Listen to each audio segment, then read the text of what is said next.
Salut tout le monde, c'est Cécile Redfield et on se retrouve pour la seconde partie du vidéo test d'Uncharted 2 Among Thieves. Cette fois je vais vous parler du gameplay et je vais commencer par vous parler de la partie gunfight du gameplay de cette Uncharted 2. Sachez que la partie gunfight du gameplay de cette Uncharted 2 est vraiment agréable, dynamique, intuitive, fun, fluide. Elle est vraiment dans la lignée de la partie gunfight du gameplay de Uncharted premier du nom et ça c'est vraiment un point positif que je tiens à souligner quand je parle du gameplay de cette Uncharted 2. Sachez quand même que quelques petites améliorations ont été apportées, par exemple l'angle de caméra qui était vraiment bon dans Uncharted 1 a été amélioré dans Uncharted 2, l'angle de vue est un poil meilleur et ça prouve quelque chose, ça prouve que les développeurs ont envie d'améliorer ce qui n'était pas bon dans le premier opus, mais aussi ce qui est bon, et ça c'est vraiment un message positif envoyé des développeurs aux joueurs à travers un jeu. Et ça je trouve que c'est vraiment quelque chose d'important et je tenais à le mettre en avant et à commencer la vidéo par ça.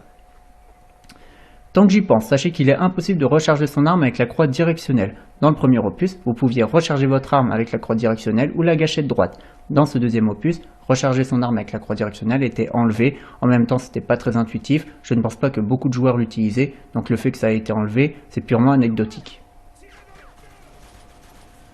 Sachez tout d'abord qu'il est possible, dans cette Uncharted 2, d'utiliser une arme de poing lorsque vous êtes accroché à un rebord. Et ça, c'est vraiment quelque chose d'agréable parce que ça signifie que même dans les séquences de plateforme, vous êtes en mesure de vous défendre lorsque les ennemis vous attaquent. Et ça, c'est vraiment quelque chose de positif. Voilà, toi, t'auras plus mal aux dents, donne-moi ton Magnum. Toi, t'auras plus mal aux dents non plus, donne-moi des grenades. Où est l'autre? Ouh, toi tu vas mourir, il va t'arriver des bricoles. Et voilà.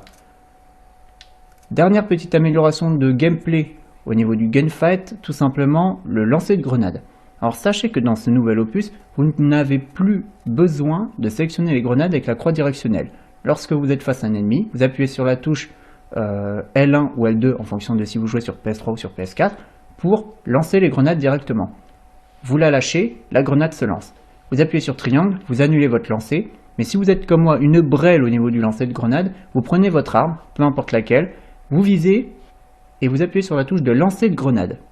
Et votre grenade va atterrir directement là où vous visez avec votre arme. C'est encore plus agréable, encore plus dynamique et encore plus intuitif qu'un lancer de grenade classique. Donc ça c'est vraiment une très bonne chose. Le corps à corps a lui aussi été amélioré dans ce jeu. Sachez que dans le premier, il suffisait de bourriner carré pour éliminer un ennemi ou de faire un combo carré-triangle-carré au bon moment pour mettre l'ennemi à terre plus rapidement. Dans ce nouvel opus, carré sert toujours à éliminer l'ennemi, mais triangle sert désormais à parer les coups de l'ennemi. Alors ça se fait de manière très scriptée, vous ne pouvez appuyer sur triangle que lorsque c'est affiché à l'écran. Sachez tout de même que vous avez largement le temps d'appuyer sur triangle, vous avez environ 1 seconde et demie pour le faire, donc c'est plus que suffisant.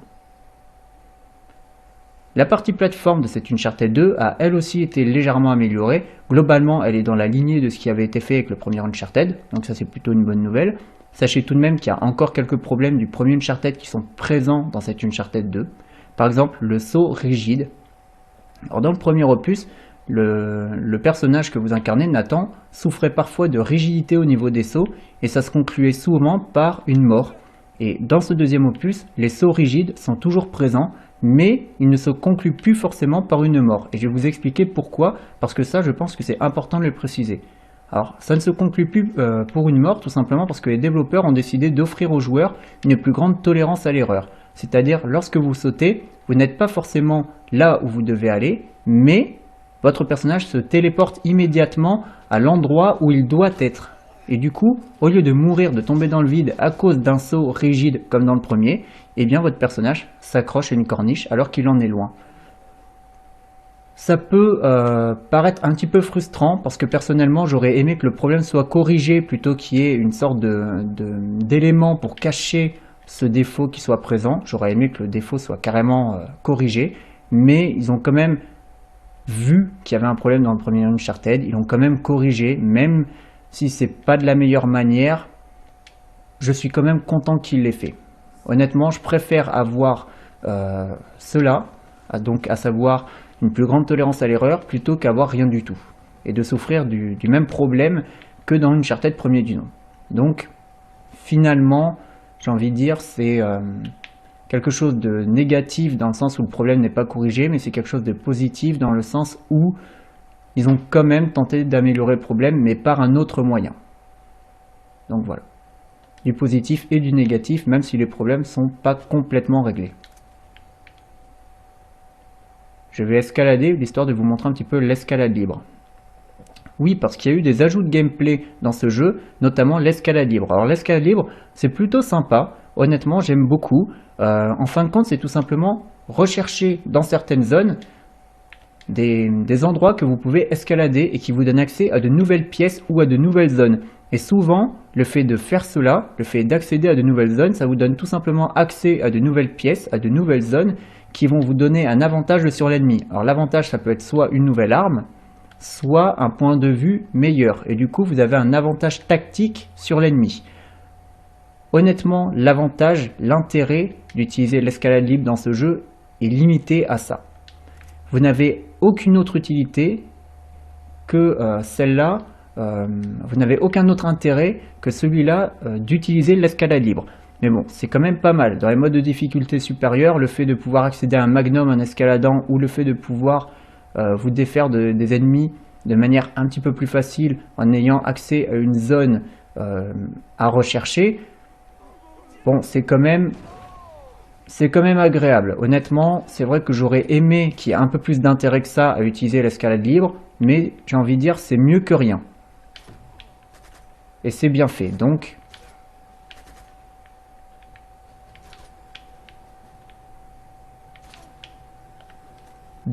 voilà. L'autre petit ajout de gameplay qui a été apporté dans cette Uncharted 2, c'est tout simplement l'infiltration qui est bonne, qui fonctionne, alors qui est divisée en deux parties. Il y a l'infiltration scriptée, un petit peu à la Call of, c'est-à-dire vous faites ce qu'on vous dit quand on vous le dit dans les zones qu'on vous montre, ou l'infiltration libre, c'est-à-dire lorsque vous arrivez dans une zone, si les ennemis ne vous ont pas repéré, vous pouvez tout simplement tenter de les éliminer discrètement avant qu'ils ne vous repèrent. Parfois, vous pouvez même vous défaire complètement des ennemis d'une zone sans vous faire repérer. Donc ça c'est vraiment quelque chose d'agréable, mais c'est pareil, quel est l'intérêt de faire ça? Honnêtement, il est assez limité, à part économiser ses munitions et puis pouvoir être plus discret et ramasser plus de munitions sur les ennemis éliminés au corps à corps. Il n'y a pas grand intérêt à avoir une approche furtive. Et je trouve ça dommage, je pense qu'il y avait moyen d'apporter encore un petit peu plus d'intérêt à l'infiltration dans le jeu, et malheureusement ce n'est pas le cas. C'est quand même sympa, ça fonctionne et c'est agréable, mais je pense qu'ils pouvaient faire encore mieux. Honnêtement, je m'attendais à encore mieux. Mais ce qui a été fait fonctionne très bien et est de qualité, je tiens quand même à le préciser, je veux pas qu'il y ait de malentendu, je veux pas que vous croyiez que je dis que l'infiltration est mauvaise, parce que c'est pas du tout le cas. Elle fonctionne vraiment très bien. Donc voilà pour ce qui est de la partie gameplay. Les animations, je trouve qu'elles sont bonnes, elles fonctionnent bien, mais malheureusement, je pense qu'elles sont dans la lignée de celle du premier, c'est-à-dire que malgré tout, elles manquent légèrement de détails à certains moments, et je pense que certaines animations auraient dû être peaufinées, parce que parfois il manque des détails entre deux animations, c'est-à-dire Nathan va passer d'une action à une autre, mais entre les deux, il va manquer quelque chose. Et ça, je trouve que c'est sincèrement dommage, parce que j'ai vraiment l'impression parfois qu'il y a un manque. Tout simplement, j'ai l'impression de passer de A à D, mais on a oublié des choses. Je trouve ça un petit peu dommage. Sachez quand même que de nouvelles animations sont disponibles. Par exemple, l'animation du saut a changé, donc ça c'est plutôt une bonne chose. Et de nouvelles animations sont arrivées, tout simplement parce qu'il y a l'ajout de l'infiltration, et donc l'infiltration était absente du premier opus, donc ils ont fait des animations propres à la partie infiltration. Donc ça c'est quand même une bonne chose. En termes de difficulté, il y a 5 niveaux de difficulté sur PlayStation 3, facile, normal, difficile, extrême. Très facile a été ajouté par rapport au premier opus. La difficulté très facile, c'est tout simplement facile, mais avec une aide à la visée. Donc c'est pas très intéressant, je ne la recommande pas. Sauf si vous avez des problèmes pour viser dans Uncharted. Mais bon, passons. Facile et normal rend le jeu assez simple à faire, honnêtement. À moins que vous manquiez de réflexes ou que vous ayez du mal avec le gameplay, vous devriez finir le jeu sans mourir ou en mourant 1 ou 2 fois maximum. En difficile et en extrême, le jeu est un peu plus difficile, mais à part 2 scènes, moi personnellement, le boss de fin et une scène juste avant le boss de fin avec des personnages, mais je peux pas vous dire qui, sinon je vais vous spoiler comme un gros porc. À part ces 2 scènes-là, honnêtement, j'ai fait le jeu en extrême et j'en ai pas chié, donc voilà, ça c'était pour la petite précision. Sur PS4, sachez que le mode de difficulté aventurier et le mode de difficulté brutal, donc un très simple et un très compliqué, ont été ajoutés. Bon, personnellement, je suis pas très intéressé par ces deux modes de difficulté, donc je me passerai de donner un avis dessus. L'intelligence artificielle, maintenant que Chloé est arrivée, je vais pouvoir vous en parler. Alors, l'intelligence artificielle alliée, je trouve qu'elle est correcte. Il faut quand même beaucoup de balles à nos amis pour se défaire des ennemis. Mais globalement, ils sont un peu plus efficaces que dans le premier opus. Donc ça, c'est déjà un point positif. Ils sont invulnérables, c'est important de le préciser. Donc vous n'avez pas à vous soucier d'eux. Je regrette juste qu'il leur faille beaucoup de balles pour se défaire des ennemis. Honnêtement, c'est le seul truc qui me pose un petit peu problème avec l'IA alliée de cette Uncharted 2. Le manque de puissance, finalement. On pourrait résumer ça comme ça. L'IA ennemie, je trouve qu'elle est correcte, elle fait de bonnes choses, elle contourne, elle lance des grenades, elle essaye de te déloger, elle vient t'attaquer au corps à corps ou elle essaye de te shooter au fusil à pompe par derrière lorsque les mecs sont équipés d'un fusil à pompe. Donc il y a vraiment de très bonnes choses. Mais ce qui fait que je la trouve juste correcte, c'est qu'il y a quand même pas mal de ratés. Il y a des moments où, en plein milieu d'un gunfight, un mec il va sortir de sa couverture et il va te tirer dessus alors que tu es équipé d'une arme lourde ou autre. Et je trouve que c'est un problème. Honnêtement, j'aurais aimé que l'IA soit un peu plus maîtrisée dans sa globalité. Parce qu'elle est capable de du meilleur comme du pire. Et ça, c'est vraiment dommage. J'aurais aimé qu'elle soit un peu mieux sur tout. Mais bon, on peut pas tout avoir. Et puis l'intelligence artificielle, c'est quelque chose, je trouve, de beaucoup plus subjectif que le reste. Parce que j'ai remarqué que beaucoup de personnes trouvaient l'IA de cette Uncharted 2 mauvaise. Alors que moi, je la trouve correcte. Et comme quoi, en fait, c'est juste une question de point de vue. En termes de contenu, le jeu est composé d'une campagne solo que j'ai terminée en 7 heures, en normal. Donc, c'est un peu plus que le premier, que je finissais en 4h, 4h30. Donc, c'était pas beaucoup, il faut dire ce qui est. Mais malheureusement, ce n'est pas suffisant. J'aurais aimé que la campagne solo soit un peu plus longue. Mais après, il faut prendre en compte le fait que la campagne solo, même si elle n'est pas très longue, elle est maîtrisée. Donc on a vraiment 7 heures, mais 7 heures maîtrisées. Et avec le recul, j'ai fini par me dire qu'il était peut-être préférable d'avoir 7 heures maîtrisées que 10 heures inégales. Donc finalement, j'aurais aimé que ça soit un poil plus long, parce que j'ai tellement aimé le jeu qu'honnêtement, une durée de vie un peu plus longue aurait forcément été agréable, en tout cas un peu plus agréable, mais... Oh la vache!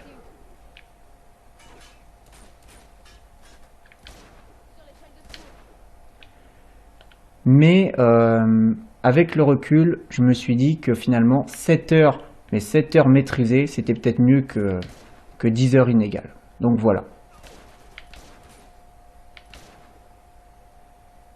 Alors lui, il a fait une sacrée chute.